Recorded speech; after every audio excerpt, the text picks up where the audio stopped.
네, 바이낸스 창업자이자 이 CEO 창펑자오가 CEO직에서 물러나고 미국 법원에 출두를 해서 범죄 혐의를 인정을 했습니다. 네, 바이낸스는 미국 검찰에 기소가 됐고요. 동시에 범죄 혐의를 인정을 하면서 43억 달러 벌금을 물기로 합의를 했습니다. 양국 돈으로 한 5조 원 이상 되겠네요. 네, 바이낸스는 벌금뿐 아니라 앞으로 3년 동안 이 바이낸스 거래소가 미국 법을 어떻게 준수하고 있는지 미국 정부에 주기적으로 보고를 하기로 했습니다.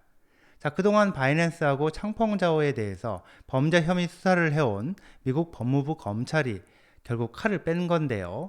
자, 오늘 바이낸스에 무슨 일이 일어났는지, 그리고 앞으로 바이낸스는 어떻게 될 건지, 코인 시장에 어떤 영향을 줄 건지 그 얘기를 좀 하겠습니다. 네, 안녕하세요. 황 작가입니다. 투자 어드바이스가 아니라는 점 오늘도 먼저 말씀드립니다. 네, 창펑자오가 물러나기로 했고 바이낸스가 40억 달러가 넘는 벌금을 물기로 했다는 보도가 나와서 제가 급하게 이전 방송을 했는데요. 미국 법무부, 재무부, 합동 기자회견이 이제 예정돼 있던 시점에서 그때 미리 나온 언론 보도를 토대로 내용을 정리를 했었는데, 자, 기자회견하고 확인된 내용, 확실하게 굳어진 팩트를 정리를 해보겠습니다. 대체 무슨 일이 일어난 거고, 그래서 바이낸스는 어떻게 될 건지, 코인 시장에 어떤 의미가 있는지 이렇게 갈래를 쳐볼 수 있을 것 같습니다. 네, 먼저 무슨 일이 있었는지 그것부터 정리를 합니다. 네, 팩트를 추리면 이렇습니다. 미국 법무부 검찰이 돈 세탁, 테러 자금 방지, 거래 방지 의무 위반, 미등록 금융거래 등의 혐의로 이 바이낸스를 기소를 했습니다. 창펑자오 개인에 대해서도 바이낸스가 이런 법 위반을 하도록 해서 은행 비밀법을 위반했다는 혐의로 기소를 했고요. 바이낸스는 기소를 당한 것과 동시에 미국 법무부하고 이제 합의를 했는데, 그 합의 결과를 보면 43억 달러 벌금을 물기로 했고요.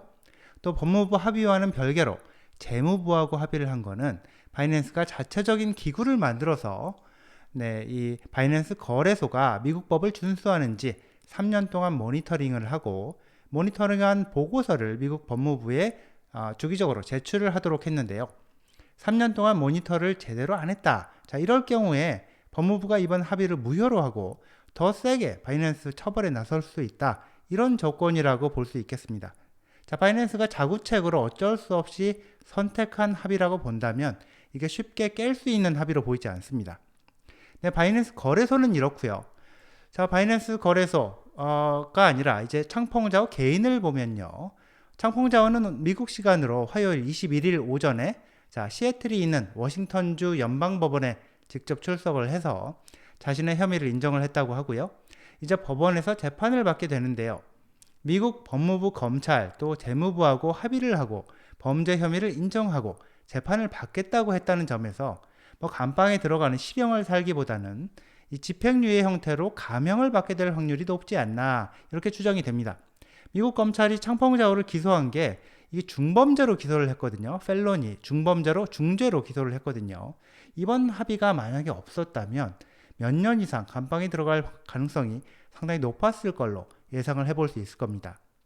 메릭 갈랜드 법무부 장관이 바로 이 사람인데요. 이 법무부 장관이 오늘 기자회견에서 언급한 내용을 잠깐 보면요.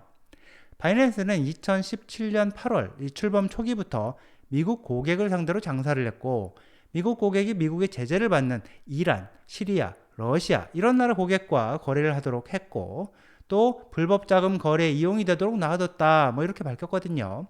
이런 걸 창펑자오를 비롯한 임원들이 알고 있었다, 이렇게 얘기를 했습니다. 자, 이래서 중범죄로 기소를 했다는 얘기고, 아마도 이번 합의가 없었다면 굉장히 강력하게 처벌하려고 했을 거란 얘기가 되겠습니다.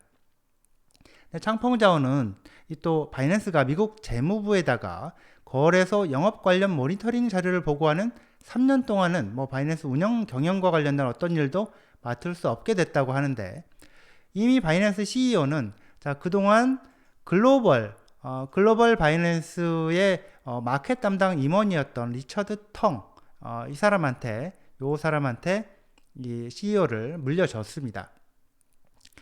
네, 트위터에 직접 이 창펑자오가 쓴 이 글을 보면요. 이제 좀 쉴 거고, 이제 물러났는데, 이제 좀 쉬려고 하고 휴식을 취할 거고, 그리고 코인 관련 스타트업, 뭐 인공지능, 바이오테크 스타트업, 뭐 이런 데 투자를 뭐 해보려고 한다. 뭐 이렇게 얘기를 하는데요. 그러면서 동시에 자, 미국 정부와 이번에 합의를 하면서 바이낸스가 자, 고객 자금을 이용했다든지 시장 조작에 관여를 했다든지 자, 이런 혐의를 받지 않았다는 게 자랑스럽다. 이렇게 밝히고 있습니다. 자, 이제 바이낸스는 그럼 뭐 어떻게 될 거냐 이 얘기를 해야 되는데요. 바이낸스는 글쎄 뭐 어떻게 될까요? 자, 미국 정부에다가 앞으로 3년 동안 우리가 이렇게 미국 법을 준수하고 있습니다. 돈 세탁 방지하고 있고요. 또 테러 자금 거래가 일어나지 않게 하고 있고요. 그리고 미국 고객한테 미등록 증권거래 서비스를 제공하지 않는 것을 포함해서 자, 미국 시장에서는 바이낸스는 장사를 완전히 하지 않고 있다. 이렇게 보고를 해야 됩니다. 물론 바이낸스 US는 완전히 별도인 거고요. 자, 바이낸스 US는 완전 별도의 미국에 등록된 미국 법을 준수하는 바이낸스와는 전혀 상관없이 운영된다는 점, 이 점도 확인을 시켜야 될 거고요.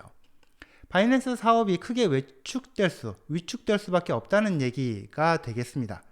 뭐 SEC의 지금 민사 소송은 아직 합의됐다는 말이 없고 계속 진행 중이기도 하고요. 코인 시장에 어떤 영향이 있을지 보자면 뭐 글쎄 지금 뭐 당장 시장을 보면요, 가격을 보자면 이렇게 굉장한 악재로 작용을 하고 있는 게 사실이죠.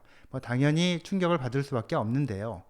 근데 미국 정부가 바이낸스의 암호화폐 시장 지분을 확 줄이면서 네, 코인 시장을 미국의 규제 밑에 두고 관리하려고 한다. 자, 이런 관점에서 보면 장기적으로는 규제의 명확성이 커지고 자, 규제를 받으면서 성장할 어떤 뭐 기반이 만들어지는 게 아니냐. 뭐 이렇게도 해석해 볼 수 있지 않을까도 싶은데, 특히 이 비트코인 현물 ETF 같은 경우에 미국의 규제 바깥에 있는 바이낸스의 시장 영향력이 줄어들게 되면 그만큼 시장에서의 어떤 가격 조작 가능성, 큰 세력이 장난칠 가능성, 뭐 SEC가 그동안 비트코인 현물 ETF를 거부해온 어떤 핵심 논거가 약해질 수밖에 없을 건데요.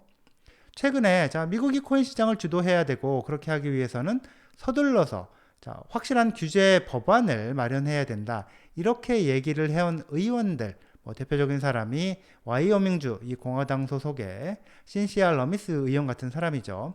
자, 이런 의원들이 최근에 바이낸스를 빨리 기소해야 된다. 이렇게 압박을 했던 것도 바이낸스 문제를 빨리 정리하고 미국 주도로 산업을 키우자. 뭐 이런 게 아닌가 싶기도 합니다. 자, 이번 바이낸스 사태, 이게 당장은 악재인 게 맞는데 뭐 장기적으로는 호재가 될 수도 있다. 뭐 바이낸스 기소, 합의 관련된 내용을 보면서 또 이런 생각을 또 해봅니다. 네, 여기까지입니다. 시청해 주셔서 감사합니다.